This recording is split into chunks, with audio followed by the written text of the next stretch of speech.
It's my birthday. I'm a grown ass man. Don't play with me. Take 21. Happy birthday, Sean. We love you and miss you. Our favorite song is number 21, About His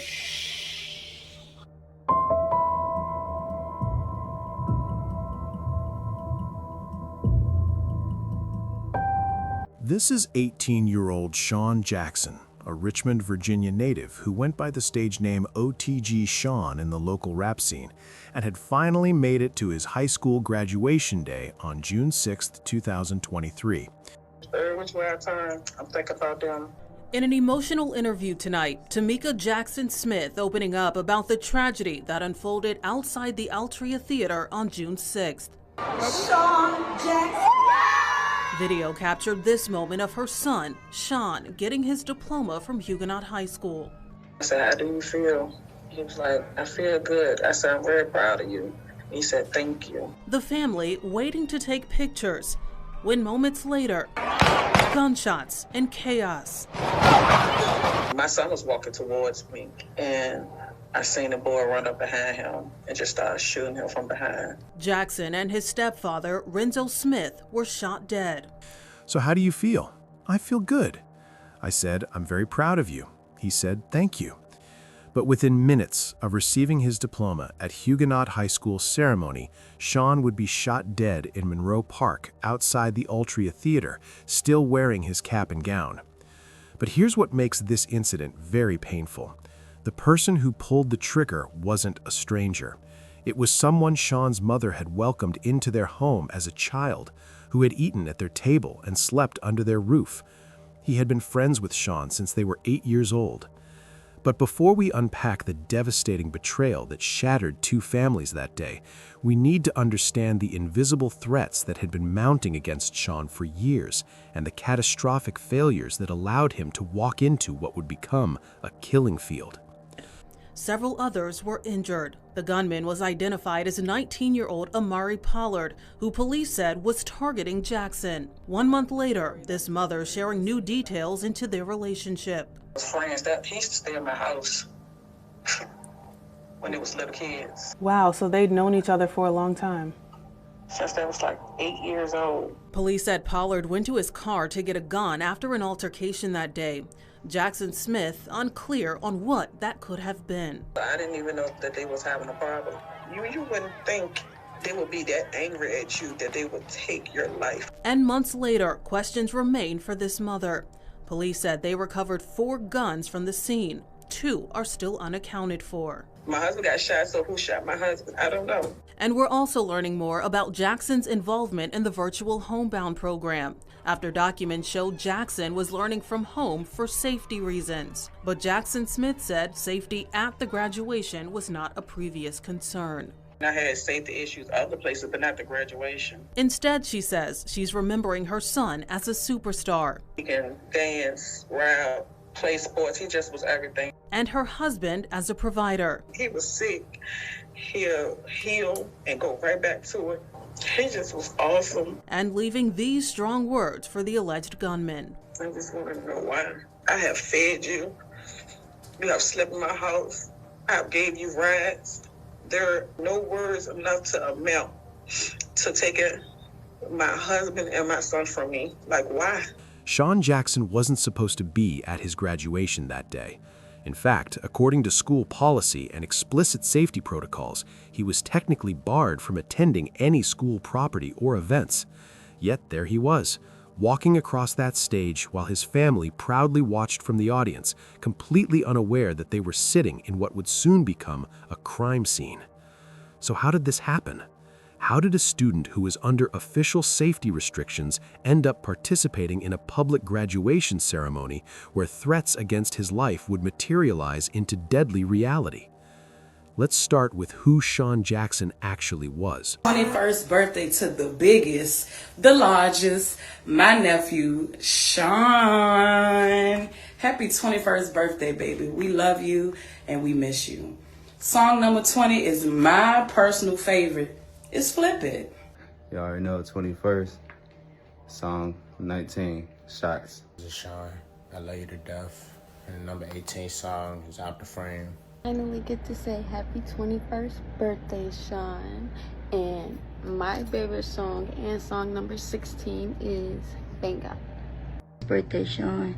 I miss you and I love you. And my favorite number 15 song is Dead Day. I miss you. Family members remembered him as outgoing, funny, and the absolute life of the party. His aunt, Detrell Glover, spoke about his excitement about graduating, about how much this milestone meant to him despite all the obstacles he had faced. He loved sports, he loved dancing, and above all, he loved music.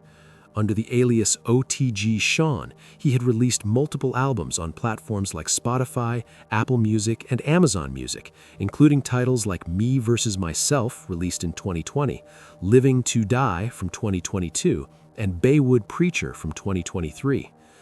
But Sean's path to that graduation stage had been anything but straightforward. Since late 2021, he had been placed on homebound instruction due to mental health issues and safety threats from neighborhood violence. A physician's certification had specifically identified triggers, including large classrooms and authority figures, leading to severe restrictions that should have kept him away from school property entirely. The mental health component was serious. Sean struggled with what was diagnosed as disruptive mood dysregulation disorder, depression, and even suicidal ideation. These weren't minor concerns. These were documented, certified medical conditions that required ongoing support from Richmond Behavioral Authority and community partners. But it was the safety threats that made this story truly haunting in retrospect. The afternoon of Tuesday, June 6th, 2023. A joyous occasion inside the Altria Theater in downtown Richmond as Huguenot High School seniors received their diplomas. Moments later, happiness devolves into chaos. At 5:13 p.m., gunfire erupts outside the building. Back up. Hundreds of people run for their lives. Folks were stampeded. Saw a lot of people sustain injuries. Officers on site call a mayday, and nearby VCU alerts students to stay inside and avoid the Monroe Park area. When the dust settles, 18-year-old graduate Sean Jackson and his stepfather Renzo Smith are dead. Sean's mother, Tamika Jackson Smith, had repeatedly alerted school officials to the dangers her son faced. There had been a shooting at their home during the 2021 to 2022 school year that prompted the family to consider relocation.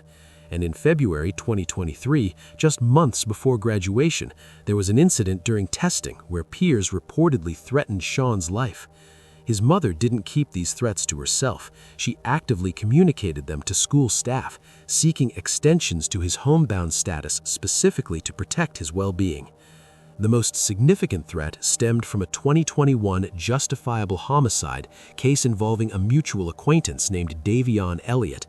This incident, which was ruled self-defense with no charges filed, had created an ongoing animosity between Sean and the person who would eventually be identified as his killer, Amari Pollard. School officials were aware of this dispute. They knew about the online chatter and the violent associations.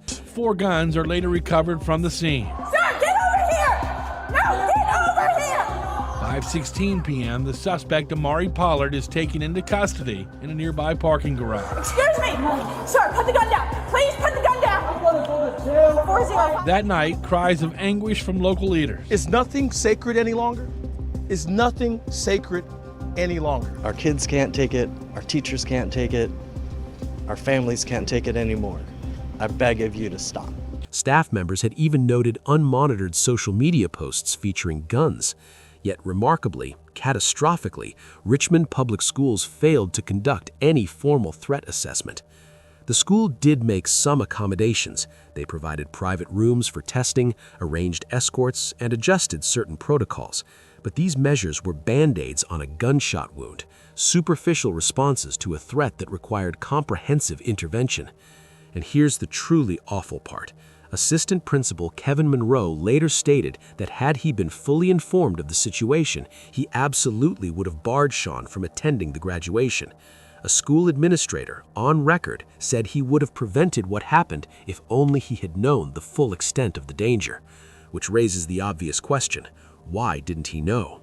fuck a beat. Swinging in this stolo, if we crash, we hopping out on feet. Run in his house and shot him up, that's how them fucking robbers be. Nigga tried to run, but nigga know we had to stand out. Detective tried to take me, stood on 10, you know I stand tall. When they dropped the album, niggas saying you know you dead wrong. Shot him through the wall, they like they knocked his fucking dreads off. Hold on, bitches, OTG, you know it's me, I'm trying to slide on. Meet and greet the Glock, I customized it like surprise on. Bitch, you know I stay out beef, can't get no fucking sneaky link. Bitches be crazy, can't have my baby, be no friend to me. Man, this shit here crazy, tell LaRon, you know you dead wrong. Man, it's freely T about that P, you know it's head on. Niggas try to fucking beat, but that's okay, them bullets speed. Choppers come and meet and greet, I catch a he beat the feet. When it swung, lil' bro, they like lil' Shawnee tryna get it in. Catch a we swing the bench, we catch them twice, we swing again. Been put in that work, I'm slanging purse, I'm selling 5 and 10. In January 2024, 7 months after the shooting, a third-party investigation commissioned by the Richmond City School Board and conducted by the law firm Sands Anderson would release findings that were nothing short of devastating in their critique of how Richmond Public Schools handled Sean Jackson's case. The report revealed that school personnel absolutely knew about the threats of violence against Sean. His mother had warned them repeatedly. She had sent emails, made phone calls, and had face-to-face conversations about the dangers her son faced. It's a lot. It's a lot. Amari Pollard pled guilty to first-degree murder in Jackson's death after the jury was instructed to not consider claims that Pollard acted in self-defense. The judge balked at arguments that Pollard was fearful of Jackson's armed friends, pointing to the fact that he got a gun out of his car and came back to the park before shooting Jackson in the back. If you were scared of somebody else, what made you take my son? Like you made it to the car. You could have left. What made you come back and take my son's life? Jackson Smith sat through the entire trial and says she still cannot make sense of it. In January 2023, she had emailed school officials about threats and requested an extension to his homebound status, specifically to protect his well-being. Between February and May 2023, despite his official restrictions, Sean had been brought in for in-person testing, and during these visits, peer threats had been reported directly to school staff. Just days before graduation, on June 2, 2023, Sean had experienced a mental health breakdown. The Sands Anderson investigation pointed specifically to former principal Robert Gilstrap's disengagement from the situation, while school counselor Monique Harris had direct insights into Sean's circumstances and was actively involved in his case. The principal, who should have been overseeing school safety protocols, was minimally engaged. This created what investigators described as information silos, pockets of knowledge that never made it up the chain of command or across departments to the people who had the authority to make critical safety decisions. Despite this, investigators found that RPS allowed him at graduation without any adherence to required authorizations and without proper vetting and consideration of the known safety concerns. They knew, and if anybody is in here and tell you they did not know, they're lying. They know. Do you feel like they dropped the ball in how they responded to this? Yes, because I asked. I wouldn't have never ever brought my son here if I didn't feel like his life was in danger. I asked before we even got here, is it okay? And I was reassured once again, everything is fine. It's not fine. Look at me, and my family is not fine. It's not. I saw kind of like rushing back. It's a lot. It's a lot. In the back. If you were scared of somebody else, what made you take my son? Like you made it to the car. You could have left. What made you come back and take my son's life?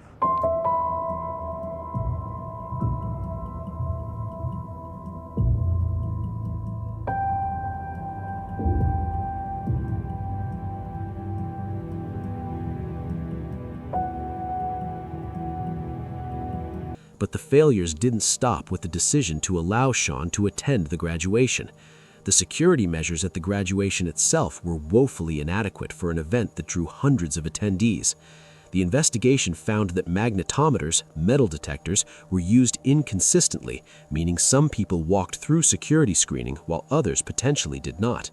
Even more alarming, the staffing ratio for security personnel was catastrophically insufficient, at 1 security officer for every 780 people in the exiting crowds. The graduation ceremony itself proceeded with its own complications that day. Sean arrived late to the event, and as a result, he walked across the stage out of order to receive his diploma. After the ceremony concluded, he reunited with his family in Monroe Park, the green space outside the Altria Theater where graduates and their loved ones gathered for photos and celebrations. His mother, Tamika, was there. Her stepfather, Renzo Smith, was there, wearing graduation-themed attire to celebrate her stepson's achievement. Sean's 9-year-old sister was there. And that's when everything fell apart.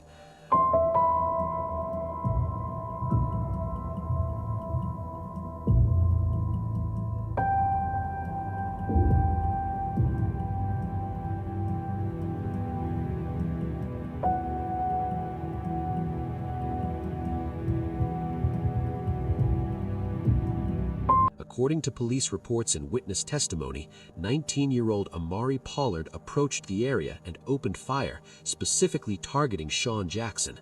"My son was walking towards me, and I've seen a boy run up behind him and just start shooting him from behind." The scene descended into absolute chaos. Renzo Smith, Sean's stepfather, responded with gunfire of his own. Evidence would later show he fired 8 shots, likely attempting to defend Sean and protect his family.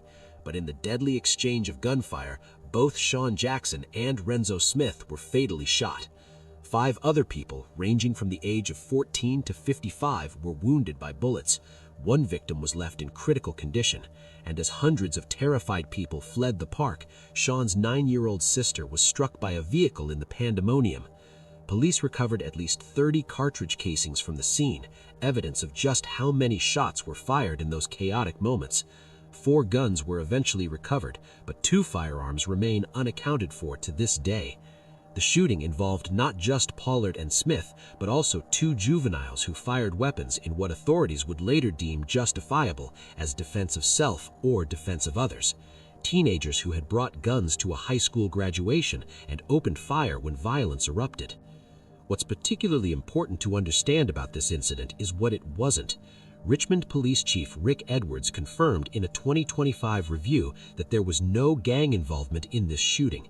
Despite speculation and rumors that circulated after the tragedy, despite Sean's rap alias OTG Sean, which some suggested could mean only the gang in certain contexts, authorities found no evidence of actual gang affiliation or gang-related motivation. This stemmed from an ongoing dispute between Amari Pollard and Sean Jackson, a feud that had been simmering since that 2021 homicide case involving their mutual acquaintance. To understand how Amari Pollard went from being a welcome guest in the Jackson home to the person who would fatally shoot Sean Jackson 6 times, we need to go back to 2021, to an incident that would set in motion a chain of events culminating at that graduation day massacre. I felt like I was at peace to accept the plea deal. I felt like God put it on my heart to just go ahead and just release the anger. And if he want to have a little bit more life, because he's going to have life when he get out.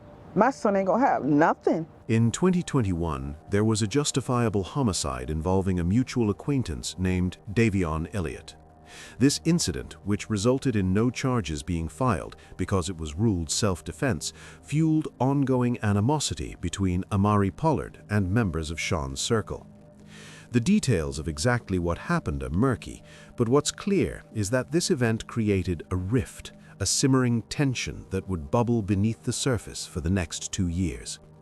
But here's what makes this entire situation even more tragic.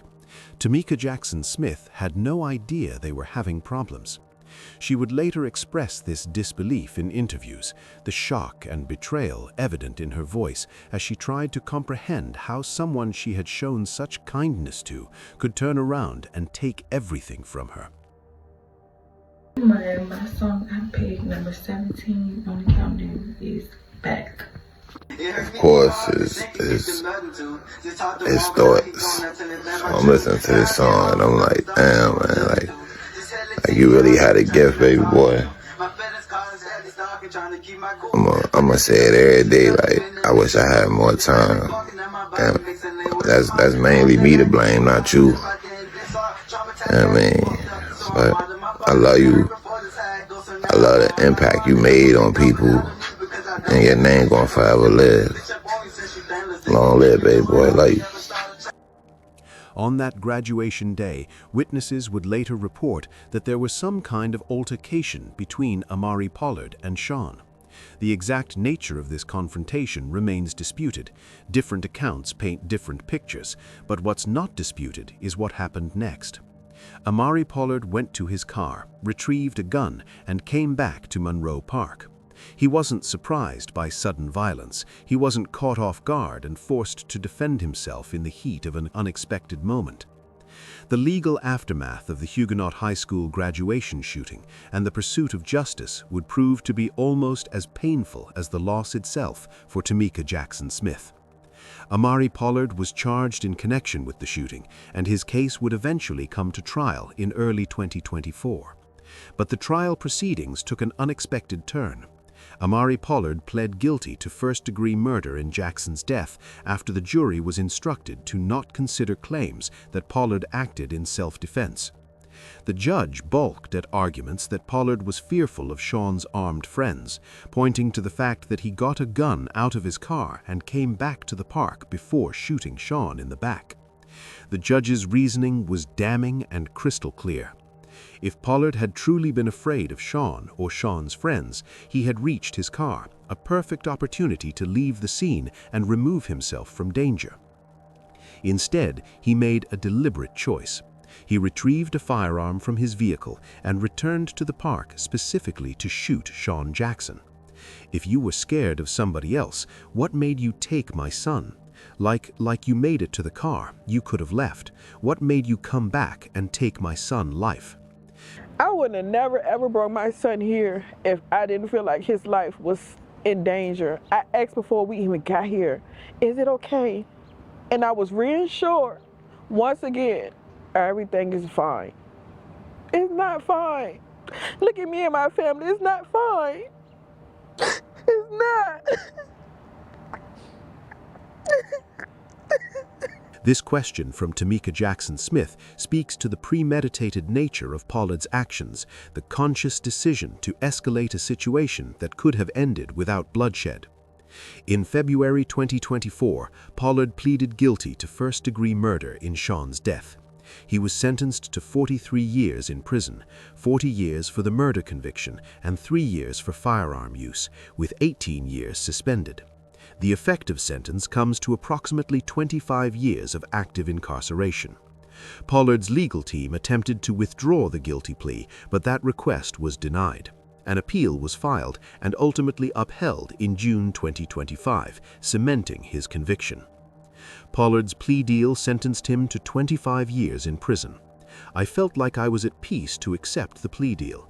I felt like God put it on my heart to just go ahead and just release the anger. And if you want to have a little bit more life, because he's going to have life when he get out, my son ain't going to have nothing. But the legal resolution of Sean's murder is only half the story, because that's just one piece of justice. She still doesn't know who killed her husband, and prosecutors are not releasing that information because the remaining suspects connected to this shooting are underage. This is where the case becomes even more complicated and frustrating for the family seeking answers. No charges were ever filed for Renzo Smith's death. According to the forensic investigation, experts could not definitively identify which gun fired the fatal round that killed him. A bullet struck Renzo in the back, but it came from an unidentified firearm. In the chaos of the shooting, with multiple people firing weapons, Pollard, Renzo himself, and 2 juveniles, the specific source of the fatal round could not be determined. Additionally, the surviving shooter's actions were ruled justifiable as either self-defense or defense of others, creating a legal situation where prosecutors determined no criminal charges were appropriate.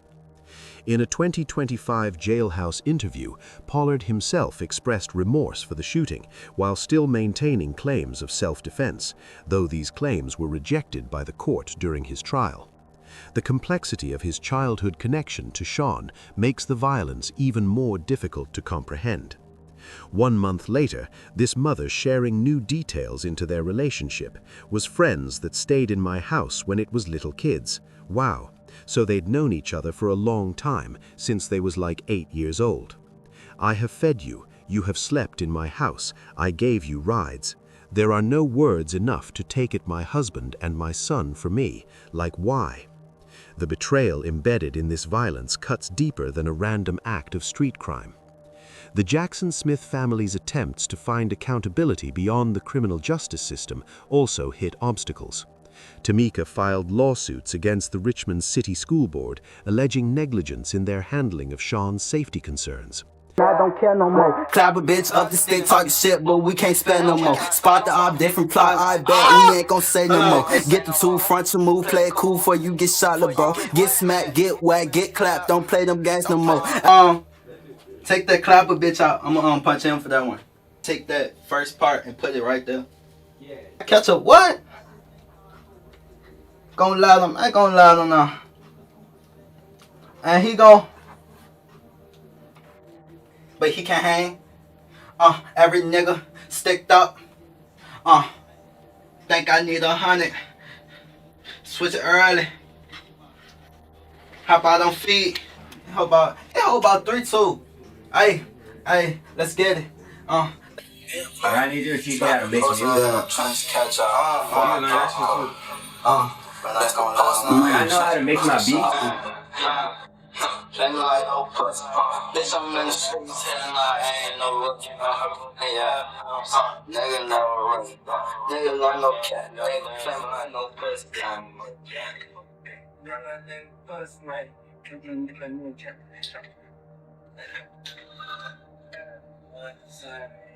For what they did, I ain't gon' let them know. He can't spin no cool, cause Cooper spinning, he gon' blow the show. Play me like no pussy. Bitch, I'm in the streets, hitting like I ain't no rookie. Yeah, nigga never run. Nigga not no cat. Nigga play me like no pussy. Man, I can't believe I'm still in fucking school, cuz this shit. This, if you on YouTube. Man, long live it. Man, long live Rondo, man. Long live Hattie, man. Long live my uncle and his mom, man. Another count, man. Big long live them. Oh, shit. That's something you can't do.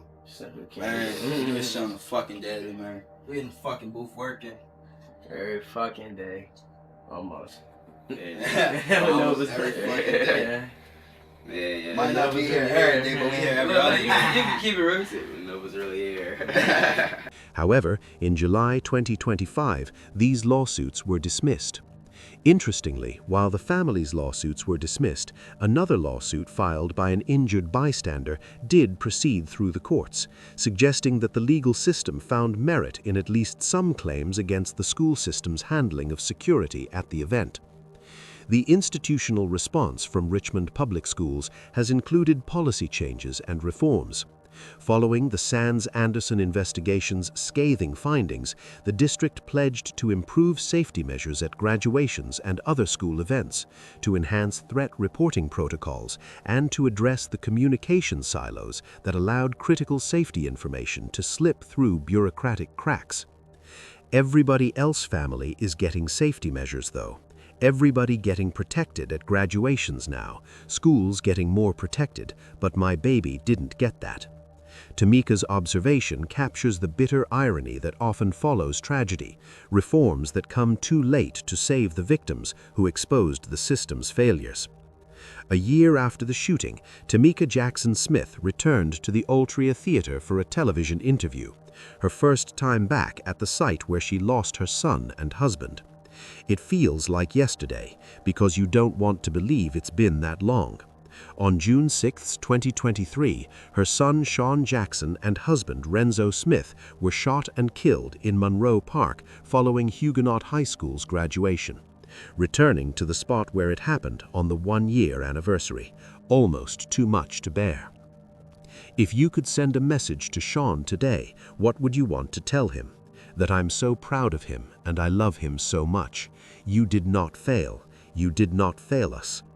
Sean Jackson's legacy lives on through his music. Posthumous albums have been released, including Happy Heavenly Birthday in 2024, preserving his voice and his artistic expression for family, friends, and fans who continue to stream his tracks on platforms like Spotify and Apple Music. The broader implications of this tragedy extend beyond one family's loss. The Huguenot High School graduation shooting forced conversations about youth violence, gun access, school safety protocols, and the challenges faced by young people in urban environments marked by cycles of retaliation and conflict. The Richmond community has called for better safety audits at public events and more comprehensive threat assessment procedures. Everybody else's family is getting safety measures, though. Everybody getting protected at graduations now, schools getting more protected, but my baby didn't get that. Tamika's observation captures the bitter irony that often follows tragedy, reforms that come too late to save the victims who exposed the system's failures. A year after the shooting, Tamika Jackson Smith returned to the Altria Theater for a television interview, her first time back at the site where she lost her son and husband. I feel like yesterday, because you don't want to believe it's been that long.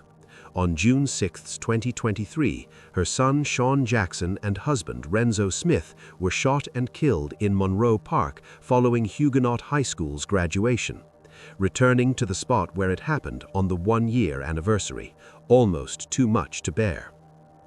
If you could send a message to Sean today, what would you want to tell him? That I'm so proud of him and I love him so much. You did not fail. You did not fail us. Sean Jackson's legacy lives on through his music. Posthumous albums have been released, including Happy Heavenly Birthday in 2020. Happy 21st birthday to my ace Boone Coon, the motherfucking biggest. My favorite song is number 13, Wick Mode. Happy birthday, happy 21st birthday. You overly grown. Happy 21st birthday. I love you. My favorite song by Sean is the number 12th on the list, Living to Die. The best song, hands down. I miss you so much, Sean. It's your 21st birthday. I love you and I miss you. And the number 10 song is 2 a.m. Miss you every day, bro. And the 9th song for the list is Ka. Niggas ain't talking their shit, they shooting up crib. Grandson, happy heavenly 21st birthday. We love you and we miss you so, so much. And the number 3 song that we chose is My Thugger. Love you, baby. Peace and love, always, and great memories. Happy birthday, Sean. Heavenly birthday, boo. We love you and we miss you. And I just wish I could see what you would be right now. We love you and we miss you so much. And the number 1 song and my favorite song on the countdown is Mr. Sean Wick. We love you so much, baby.